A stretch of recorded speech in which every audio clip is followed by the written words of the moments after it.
Assalamualaikum warahmatullahi wabarakatuh. Waalaikumsalam warahmatullahi wabarakatuh. Waalaikumsalam warahmatullahi wabarakatuh. Apa kabarnya Bapak dan Ibu hari ini? Alhamdulillah sehat. Baik. Alhamdulillah.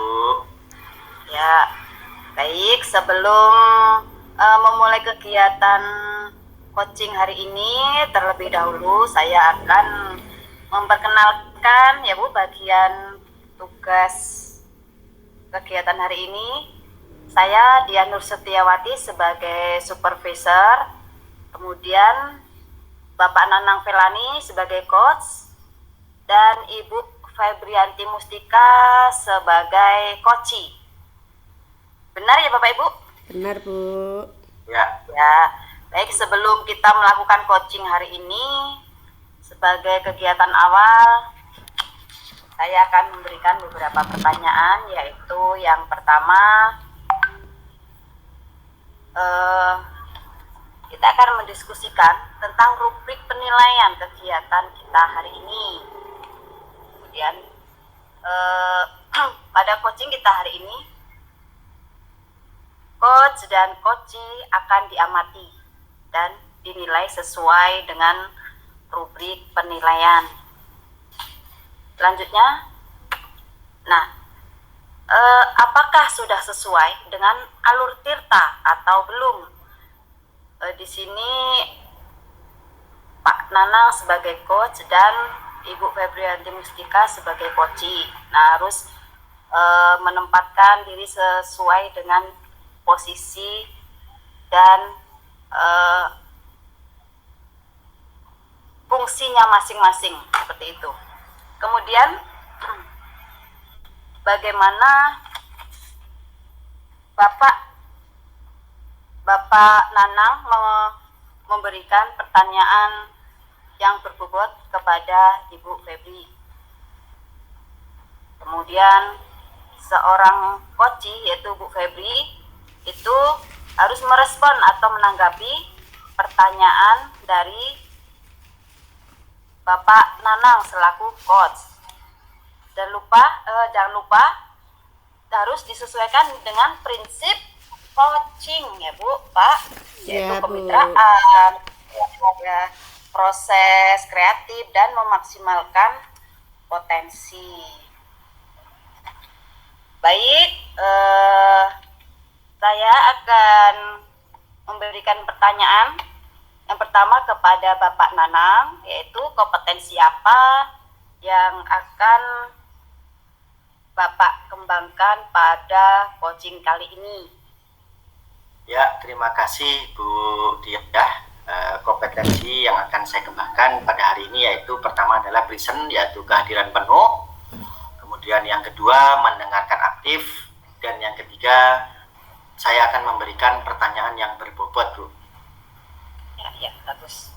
Kemudian kompetensi apa yang akan Bapak kembangkan secara khusus yang akan diobservasi? Kompetensi yang akan saya kembangkan secara khusus Bu, itu dari ketiga dari dua yang saya ambil Bu. Yang pertama yaitu mendengarkan aktif, dan saya akan memberikan pertanyaan yang berbobot.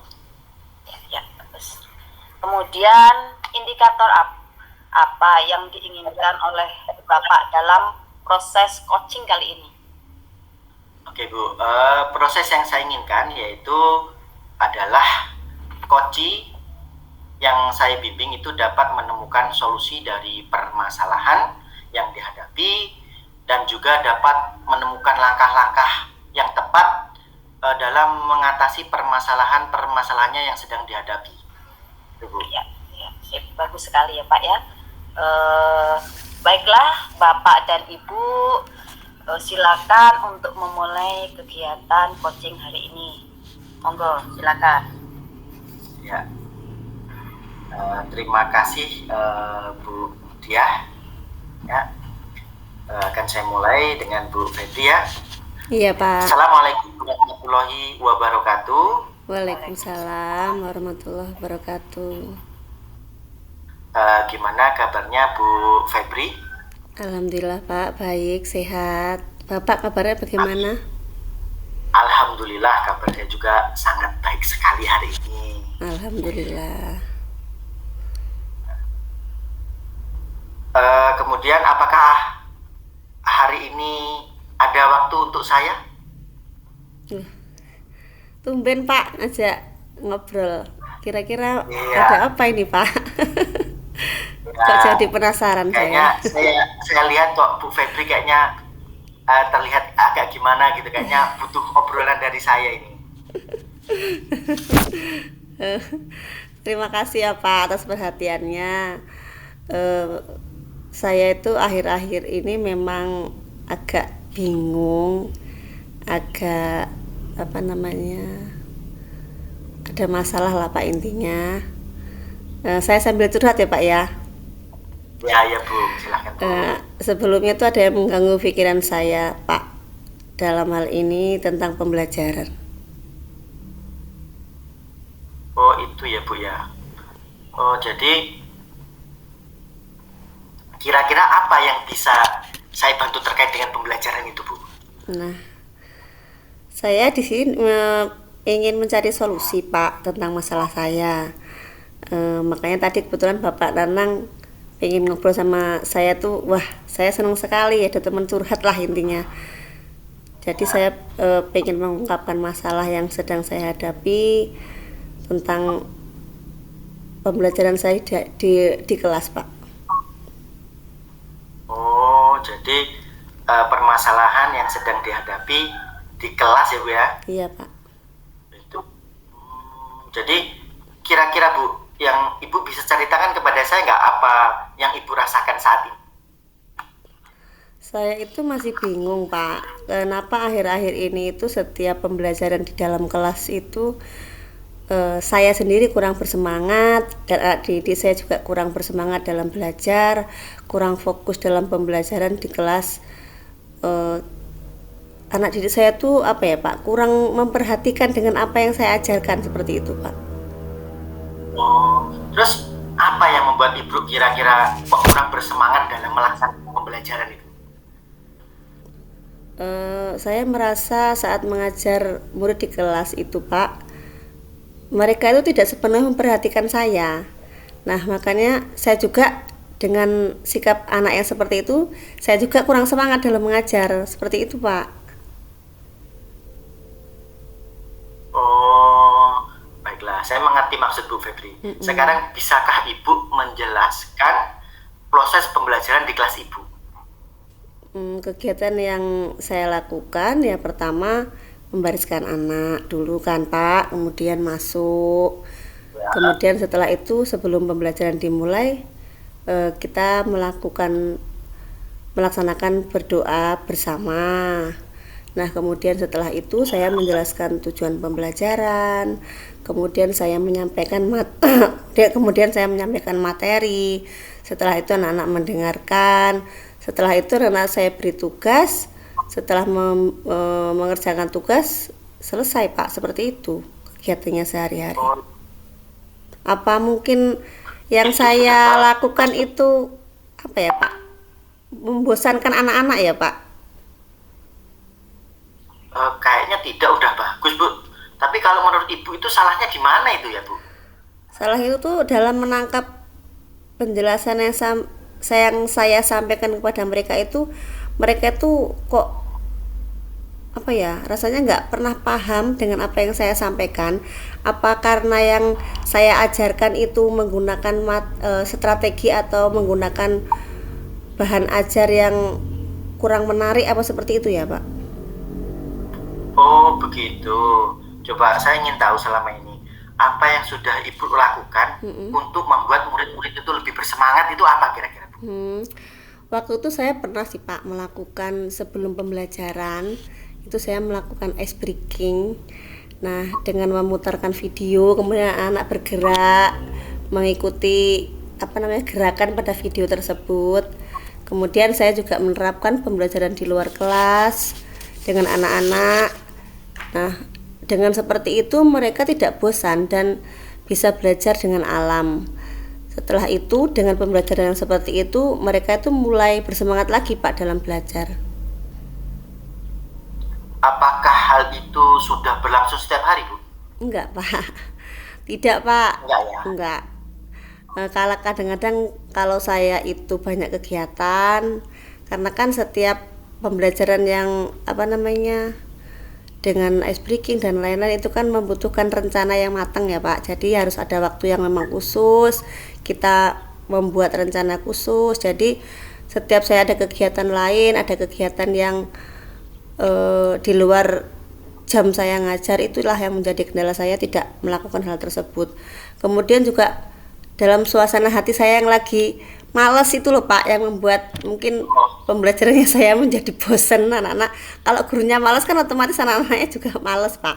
Gurunya malas untuk membuat metode yang unik gitu loh. Jadi nanti anak-anak juga menangkapnya juga Bu guru kok kui-kui wae gitu kan.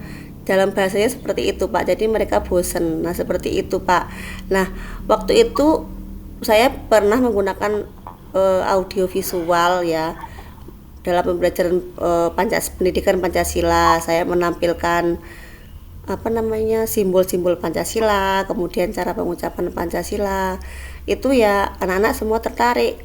Kemudian pembelajaran bahasa Indonesia itu saya tampilkan dongeng, cerita anak gitu ya. Mereka tertarik semua Pak, semangat. Tapi hanya itu Pak, hanya suasana hati saya yang sedang nggak terkontrol, dan kemudian kegiatan di luar saya mengajar itu yang menjadi faktor utama saya nggak melakukan setiap hari Pak. Kalau boleh saya simpulkan ya Bu ya, pelajaran Bu Febri itu sudah baik sekali, namun masih ada pembelajaran tertentu dan membagi waktu yang membuat kurang bersemangat kan ya Bu ya? Iya Pak, betul sekali. Jadi saya memang merasa kegiatan keseluruhannya itu mempengaruhi semangat belajar murid Pak. Baiklah, berarti sekarang Bu Febri sudah tahu kan ya, yang menyebabkan turunnya semangat Bu Febri. Lalu masih adakah kendala lain Bu? Sepertinya tidak ada Pak, hanya itu. Saya hanya ingin murid saya itu lebih bersemangat lagi dalam belajar. Hanya itu Pak, masalah yang saya hadapi. Tadi dari penjelasan Bu Febri ya, yang saya sampaikan, apa kira-kira rencana ke depan yang ingin Ibu Febri perbaiki kira-kira? Pertama, yang akan saya lakukan itu memperbaiki pembelajaran yang berpihak pada murid Pak. Intinya pembelajaran itu sifatnya itu harus ditujukan untuk murid. Jadi dalam hal ini pembelajaran tersebut belum sepenuhnya saya lakukan, sehingga pembelajaran yang nantinya akan saya sampaikan akan membuat anak-anak lebih aktif lagi dan akan membuat anak-anak itu belajar lebih menyenangkan. Seperti itu Pak. Ya Bu. Terus apakah ada hal lain yang akan Bu Febri terapkan? Ada lagi Pak, saya akan berusaha mengatur waktu antar tugas saya dalam mengajar dan waktu tugas saya dalam kegiatan yang lain. Selain itu juga saya harus bisa mengontrol suasana hati saya sebelum mengajar supaya saya bisa berimbas atau mengimbaskan kebaikan kepada murid-murid saya. Seperti itu Pak. Oh gitu ya Bu ya. Terus kira-kira siapa yang bisa membantu Bu Febri dalam menjalankan komitmen ini? Ada sih Pak, di sekolah saya itu saya akan meminta bantuan kepada rekan saya namanya Ibu Lastri. Di situ memang dia senior saya yang menjadi teladan selama ini, menjadi pembimbing lah bagi kami di tempat untuk tempat curhat ataupun tempat sharing, sehingga kami bisa belajar bersama dengan beliau Pak. Oh begitu ya Bu ya. Dari hasil diskusi kita, komitmen apa yang akan Ibu Febri terapkan agar bersemangat dalam belajar sehingga berdampak positif pada murid? Baik Pak, dalam hal ini saya akan melaksanakan pembelajaran dengan berpihak pada murid. Kemudian saya akan menciptakan suasana belajar yang menyenangkan supaya murid-murid saya itu dalam belajar tidak bosan dan dalam belajar itu merasa ketagihan untuk selalu terus belajar dan untuk selalu bertemu dengan gurunya dan kawan-kawannya untuk pembelajaran berikutnya. Seperti itu, Pak. Wah, bagus sekali ya Bu Febri. Semangat ya Bu ya. Saya yakin pasti Bu Besi bisa. Ayo ya. Iya, terima kasih ya Pak atas semangatnya, motivasinya untuk saya. Semoga saya dapat menjalankan atau mengimplementasikan dengan tujuan yang akan saya terapkan.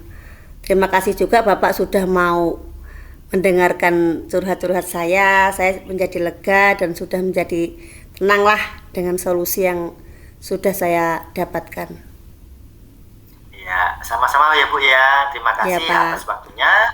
Assalamualaikum warahmatullahi wabarakatuh. Waalaikumsalam warahmatullahi wabarakatuh. Baik, Bapak Ibu tadi sudah menyelesaikan kegiatan coaching. Nah, dari kegiatan Bapak dan Ibu tadi, apa saja yang sudah Bapak Nanang lakukan pada saat melakukan coaching terkait indikator keterkaitan yang diinginkan? Ya, terima kasih Bu. Di coaching ini saya sudah melakukan coaching yaitu dengan alur tirta ya Bu ya, yaitu dengan menanyakan tujuan, identifikasi, rencana aksi, dan tanggung jawab, sehingga alur tersebut dapat menggali coach untuk menceritakan permasalahan yang sedang dihadapinya dan dapat menemukan solusi-solusi yang terbaik. Seperti itu Bu. Ya, bagus sekali ya Pak Nanang. Dari pengamatan saya tadi, menurut saya selaku pengamat, proses coaching yang sudah berjalan tadi itu sudah cukup baik, dan alurnya juga sudah sesuai dengan alur tirta, dan Pak Nanang juga sudah berusaha menggali dengan memberi pertanyaan-pertanyaan kepada Bu Febri. Kemudian Bu Febri juga sudah menemukan solusi dari permasalahan yang dihadapinya sesuai dengan prinsip coaching. Kemudian kompetensi apa lagi yang ingin dikembangkan berdasarkan hasil dari melakukan coaching yang Bapak dan Ibu tadi lakukan? Ya Bu, kompetensi yang ingin saya lakukan yaitu saya ingin memiliki cara yang lebih memahami lagi proses alur tirta ya Bu ya, sehingga agar saya dapat melakukan proses coaching nanti menjadi lebih baik lagi. Seperti itu Bu. Baik ya Pak, bagus sekali ya. Semoga kegiatan coaching pada hari ini dapat bermanfaat dan apa yang Bapak dan Ibu harapkan dapat terwujud. Seperti itu ya Pak ya. Saya kira kegiatan hari ini cukup. Saya akhiri, wabillahi taufiq wal hidayah. Wassalamualaikum warahmatullahi wabarakatuh. Waalaikumsalam warahmatullahi wabarakatuh.